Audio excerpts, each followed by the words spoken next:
नमस्कार दोस्तों। The 5 AM club की अगली कड़ी में मैं कुमार आपका स्वागत करता हूँ और आज हम पढ़ेंगे चैप्टर 3 जो है आश्चर्यजनक अजनबी से आकस्मिक सामना। और शुरुआत की है चैप्टर की, ऐसे मत जियो जैसे तुम्हारे पास जीवन के लिए 10,000 वर्ष बचे हैं। तुम्हारा भविष्य तुम्हारे सिर पर लटक रहा है। जब तक तुम जिंदा हो, जब तक तुम्हारा अस्तित्व इस धरती पर है, सचमुच में एक महान मनुष्य बनने का प्रयत्न करते रहो। फ्रेंड्स, कल हमने जो पढ़ा था उसके आगे की कहानी है कि जब वो लोग वहाँ पे बैठे थे, वो एंटरप्रेन्योर लेडी, तो वो सोच रही थी कि उसने ना एक्चुअली उसने झूठ बोला था और वो ये सोच के आई थी इस सेशन में कि शायद यहाँ पे ऐसे कुछ उसको है ना नॉलेज मिले जिससे कि है ना अपनी फर्म की प्रतिस्पर्धा पर बेकाबू बढ़त पाले। और साथ में वहाँ पे एक कलाकार भी था और वो कलाकार वहाँ पे आया था कि अपनी रचनात्मकता को बढ़ावा देकर वह अपने सामर्थ्य को कैसे बढ़ा ले, है ना, और अपने बहुत अच्छा प्रभाव छोड़ के जाए। तो अब वो दोनों साथ में बैठे थे और आज वो पहली बार ही इस जगह मिले थे और उन्होंने पूछा, मतलब एंटरप्रेन्योर ने उसको पूछा कि आप क्या सोचते हैं, क्या वे मर गए? तो कलाकार बोला कि नहीं, मुझे तो लगता नहीं, लेकिन उनका वो तो काफ़ी उम्र दराज लग रहे थे, तो हो सकता है कि शायद है ना कुछ हुआ हो उनको। और ऐसे ही बातचीत में है ना वहाँ पे एक और इंसान था जो बेघर था या होमलेस मैन हम बोल सकते हैं। वो भी वहाँ पे आके गया और उनसे बात करते रहा, लेकिन वो उसको देख के ऐसा लग रहा था जैसे उसने है ना कई सालों से अपनी दाढ़ी ना बनाई हो। उसके कपड़े भी काफ़ी मतलब अच्छे नहीं दिख रहे थे। सो उस आदमी ने, उस अजनबी ने आके पूछा कि आपको कि आज के सेमिनार में, तुम लोगों को सेमिनार में क्या अच्छा लगा? तो कलाकार ने बोला, निश्चय में उसका, मुझे उसका सब काम अच्छा लगता है ना, और मुझे लगता है कि ये सब अद्वितीय है और ये इतना अच्छा है कि इतना मनोरंजक रहा, इतना अच्छा रहा कि सब कीमती है।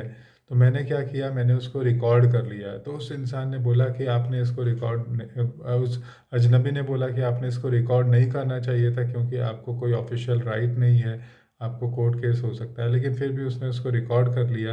उसने बोला कि अरे दोस्तों तो उसने पूछा कि क्या लाइन अच्छी लग रही है, आप प्ले करके बताइए। तो वहाँ से उसने प्ले किया। अरे दोस्तों, यह बहुत मनोरंजक रहा, मगर समय सबसे कीमती वस्तुओं में से एक है। मैंने अभेद होना सीख लिया है। एक और चीज़ जो उन्होंने बोली वो था, अमीर समय में निवेश करते हैं और निधन पैसों में निवेश करते हैं। तो उसने एक और दूसरी बात की, यहाँ पे बात की जो उसे बहुत अच्छी लगी, उद्यमी क्षेत्रों में अधिक सफल रहा हूँ। ये नैल चीज़ है ना, इसने जो हमारा होमलेस था उसने बताया कि मैं बहुत ही सक्सेसफुल हूँ, मैं बहुत बड़ा एंटरप्रेन्योर हूँ, मैंने बहुत बड़ा कंपनी का ग्रुप बनाया हुआ है। लेकिन उसको देख के है ना वो दोनों को ऐसा लग नहीं रहा था। ठीक है। तो फिर उसने पूछा कि और आप बताइए कि आपको क्या अच्छा लगा। तो तब उसने बोला, वहाँ पे कुछ और शब्दों को बोला, जैसे आप उसमें समा सकते हैं अथवा विश्व को बदल दे। आपको दोनों की करने की ज़रूरत नहीं है, या तो चेंज करो या तो अडेप्ट कर लो, है ना। और अगली बात उन्होंने बोली कि जब प्यार की शक्ति प्यार को जीत लेती है तो विश्व शांति में फैल जाती है। सो उस एंटरप्रेन्योर ने है ना थिएटर रूजवेल्ट का एक उदाहरण देते हुए बोला कि आलोचक महत्वपूर्ण नहीं होता है न, और वह जो इंगित करता है कि सबल कैसे लड़खड़ाते हैं, और जहाँ कार्यों में करता उन्हें और अच्छी तरह से ये कर सकते थे।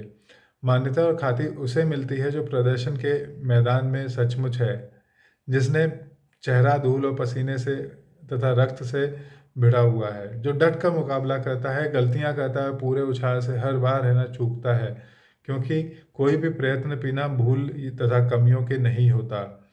मगर वह जो सचमुच प्रयत्न करता है ताकि कार्य हो सके, जिससे उत्साह और प्रेरणा का ज्ञान हो, जो समर्पण की महानता जानता हो, जो स्वयं को एक योग्य उद्देश्य के लिए खपा डालता है, जो जानता है कि ऊंचे ध्येय की प्राप्ति कैसे होती है, और यदि अंत में असफल होता है तो साहस का कार्य करने में समय लगाता है ताकि उसका स्थान कभी भी है ना अस्प्राय या ऐसे लोगों में ना आए, और वो केवल जानते हैं विजय और ना पराजय को नहीं जानते हैं। सो इतने अच्छे भाषण को सुनने के बाद में कुछ ऐसी चीज़ें जो याद आई कि वह क्षण जब आप सबसे अधिक अनुभव करते हैं कि अब छोड़ दे वही क्षण है जब आपके अंदर है ना, हमें हमें अपने अंदर है ना दबाव डाल के कहना है कि अब तो हमें आगे बढ़ना है। तो फ्रेंड्स, ये जब हो रहा था तो उस वक्त है ना ये लोग डिस्कशन कर रहे थे और वो एंटरप्रेन्योर लेडी सोच रही थी, उसके मन से ना शंकाएं दूर होनी शुरू हो गई। सो आगे क्या हुआ इसको हम कल जानेंगे हमारे अगले इसमें, सभी मान्यताएं और सामान्य व्यक्तियों का परिगमन तथा उन्हें जाने देना। So friends, thank you, keep learning, keep growing.